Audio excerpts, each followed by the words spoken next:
Okay. Sejauh mana Datuk setuju dengan bahawa reset button sepak takraw dunia ni bermula di Malaysia?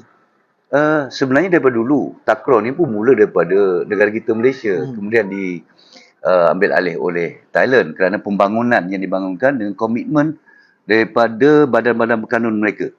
Kita ni berbeza dan akhirnya kita melihat bahawa kita ketinggalan. Sebab pembangunan sepak takraw itu harus diperhalusi dan dilakukan secara berkhidmah dan mempunyai uh, arah ataupun arah tuju yang jelas. Sebagai contoh, kita di negara kita ini menganjurkan kejohanan hanya kepada golongan yang dewasa. Maknanya kelab-kelab yang semestinya mempunyai pemain yang below 18. Tetapi dengan adanya perkembangan yang baik ini, dengan perancangan yang teratur, dengan kerjasama di antara Kementerian Pendidikan, Pengajian Tinggi dan juga orang-orang yang telah terlibat secara langsung dengan takraw ini, kita lihat bahawa penglibatan daripada pihak Pengajian Tinggi dan juga pendidikan Malaysia melalui sekolah-sekolah rendah dan sekolah-sekolah menengah, ianya dilibat urus sama dengan persatuan. Dan kita melihat bahawa pasukan B kita, pasukan belia kita lah, bawah 21 tahun ni pun menunjukkan satu peningkatan yang amat baik. So, maknanya kalau kita dapat laksanakan ini, kemudian kita akan ada 18 tahun ke bawah, kejuaraan 16, 14 dan sebagainya, ia akan menarik lebih ramai peminat-peminat takraw, khususnya anak-anak muda, anak-anak kecil yang berada di bangku sekolah untuk terlibat sama dalam acara sepak takraw. Dan ini adalah pembangkit kepada pembangunan sepak takraw dalam negara kita. Jadi adakah dengan penganjuran Piala Dunia kali ini, Datuk lihat mampu menarik minat lebih ramai orang kepada sepak takraw? Kita aim untuk jadi johan, untuk mengalahkan Thailand. Itu mentality mindset kita. Tetapi kita lihat, dengan adanya sepak takraw dunia ini, dengan walaupun masa yang pendek, tapi kita dapat melihat perubahan fizikal, mentality, persiapan, persediaan kepada pemain negara. Kita ni sebenarnya kekurangan pemain. Tetapi dengan adanya dengan sepak takraw World Cup ni, kita dah dapat melahirkan pemain pelapis. Sebab tu kita ada pemain pelapis. Yang mana akan datang, kita tak tahu mana satu pemain yang terbaik untuk mewakili negara. Kita ada senior. Senior yang ada bertukar ganti. Saya ingat lebih kurang senior yang ada dalam 5-6 orang. Daripada 18 yang kita ada, kita akan pilih 15. So maknanya 3 mungkin akan digugurkan. Digugurkan dari squad, tapi bukan dari pasukan. Sebab kita terpaksa memilih 15. Kemudian, selepas World Cup ini, kita akan menumpukan kepada acara-acara lain, iaitu SEA Games, Kings Cup dan juga Asia Cup. Dan yang ada ni, walaupun dalam keadaan sedikit masa, kita memerlukan pengalaman. Dengan kombinasi lama dan baru, saya nampak pengalaman ini akan menjurus kepada kejayaan.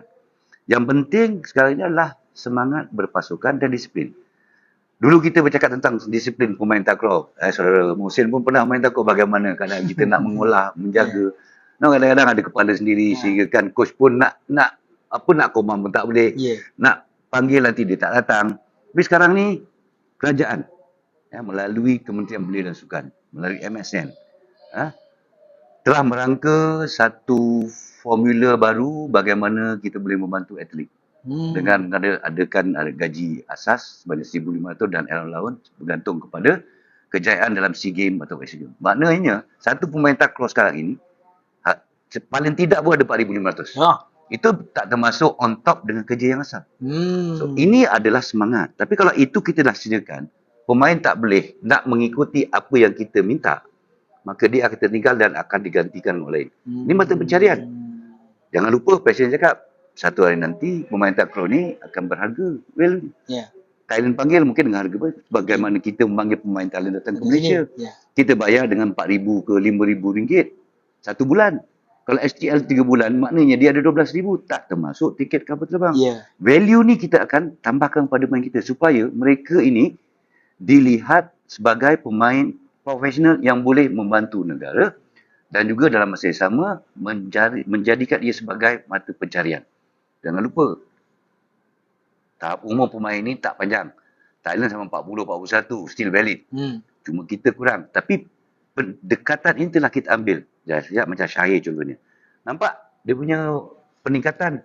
Dari segi fizikal dia, bila kita ada latihan komando dan sebagainya, ke-15 ataupun 18 pemain kita ni sanggup menghadapi, termasuk wanita. Ia akan makan masa, tapi berilah peluang kepada kita ni untuk membuktikan sesuatu. Supaya kita jangan melihat kepada kejohanan menjadi johan dan sebagainya. Tapi melihat kepada peningkatan untuk kita berjuang, memastikan kejayaan pasukan Malaysia ini menjuarai dan dapat mengalahkan Thailand. Ini matlamat pertama.